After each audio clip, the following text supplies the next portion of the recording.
Pessoal, bom dia, boa tarde, boa noite. Eu me chamo Danilo, tá? Danilo Souza. Sou professor de História, mestre em História pela Universidade Federal de Pernambuco. E eu vim hoje aqui no canal falar um pouco para vocês acerca de alguns métodos de aprendizagem, né? Métodos autodidatas, digamos assim. Quando a gente está no ensino médio, ou quando a gente está se preparando para concurso, para um vestibular, eu acredito que a maior dificuldade que nós temos é de aprender a aprender. Não é a dificuldade na matéria em si, a dificuldade que eu tenho em matemática, ou em português, ou em história, mas a dificuldade que eu tenho em aprender aquela matéria de forma útil, digamos assim. Maximizar a minha aprendizagem utilizando o tempo que eu tenho para aprender aquele assunto, né?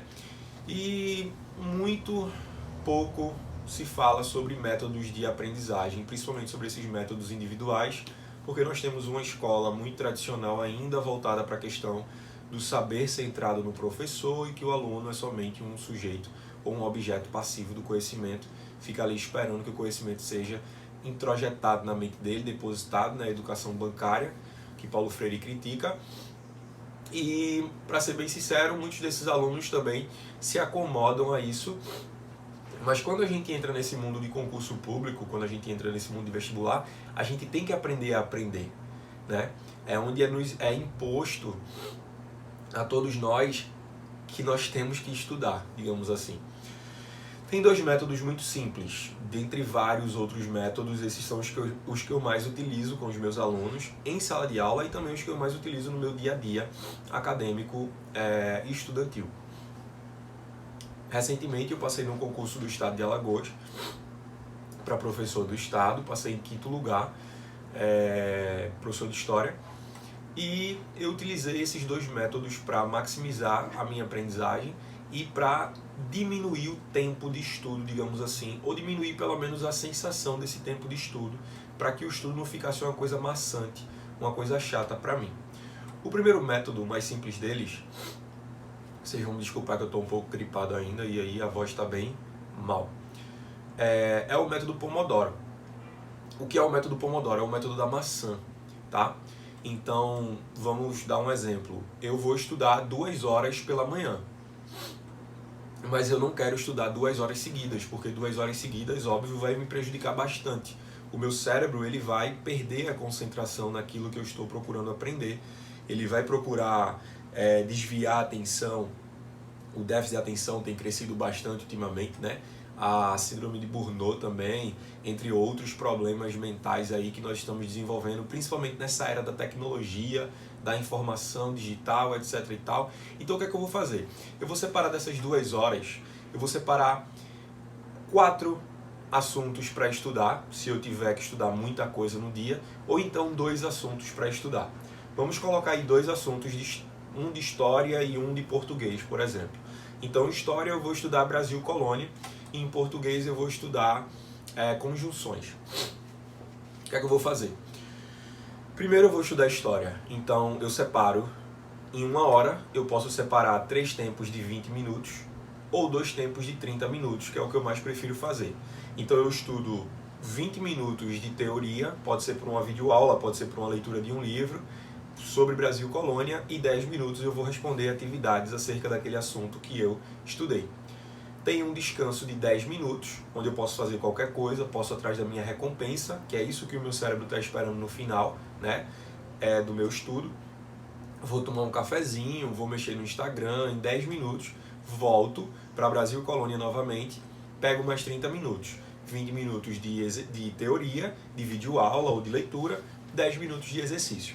No final eu vou ter estudado 40 minutos teóricos e 20 minutos de resoluções de questões, que é o que vocês precisam fazer.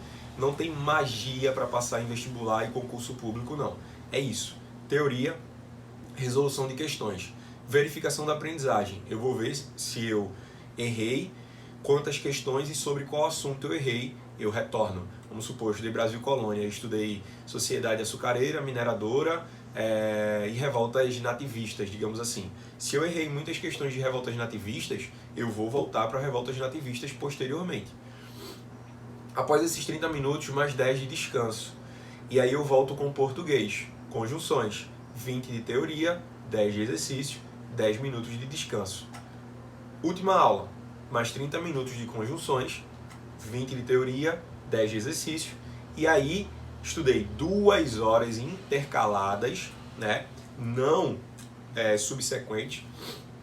Eu vou ter, após a última aula da manhã, 30 minutos de descanso até 1 hora, onde eu vou poder fazer o que eu quiser. Meu cérebro, óbvio, vai estar esperando por essa recompensa, né? E eu posso fazer o que eu quiser, posso descansar a minha mente, digamos assim. Mas no final das contas eu estudei 2 horas. Eu estudei de teoria, né, juntando as 2 matérias, 1 hora e 20 minutos de teoria, e eu fiz 40 minutos de exercícios intercalados. Portanto, o meu cérebro, minha mente, ela não vai sentir tanto. O método Pomodoro é extremamente eficaz, tá? É o método que eu utilizei, por exemplo, para passar agora no concurso de Alagoas. E o outro método, que é um método de um físico chamado Feynman, né? Depois de uma procurada sobre ele, que é bastante interessante, para se aprofundar também sobre esses métodos de aprendizagem autodidata, né? É um método que tem 4 passos, né? É um método que tem 4 passos simples também. Primeira parte, teoria. Estudar, ler ou assistir, né, as videoaulas. Segundo passo, ao mesmo tempo que eu estou estudando, lendo ou assistindo, eu posso fazer assim, posso pausando a leitura ou o vídeo e fazendo anotações, ou eu posso fazer as anotações ao fim do vídeo, ao fim da leitura, né? Eu prefiro fazer ao mesmo tempo que eu vou pausando, voltando, ou então vou voltando a leitura e vou anotando, né? Fazendo um mapeamento, fichamento do texto. Esse é o segundo passo. O terceiro passo é você fechar as anotações, fechar o computador, fechar o livro e se auto-explicar aquilo que você aprendeu. Então eu vou dar um exemplo.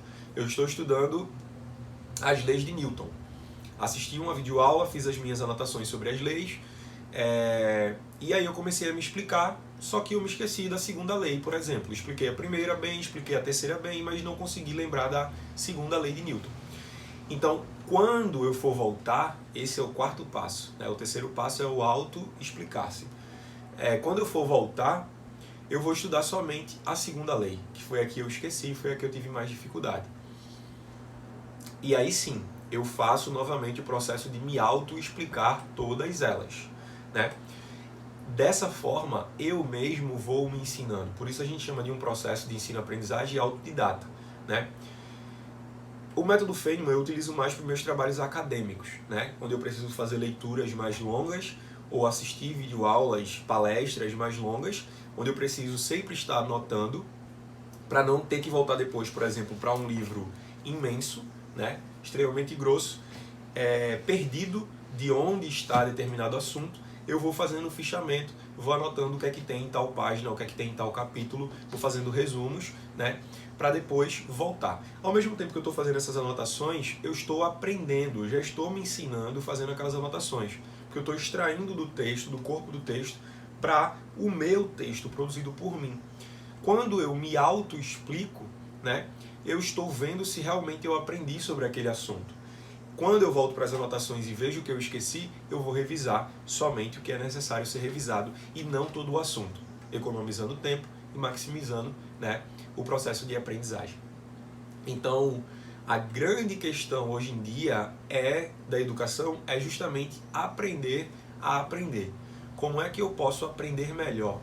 Pessoas que têm que trabalhar, que têm que estudar, que têm que cuidar de um filho, 2 filhos, que têm que fazer afazeres domésticos, precisam, de certa forma, economizar tempo e maximizar o processo de aprendizagem. Então você tem que ter um método de aprendizagem. Você tem que ter um método que lhe ajude a alcançar os seus objetivos, tá?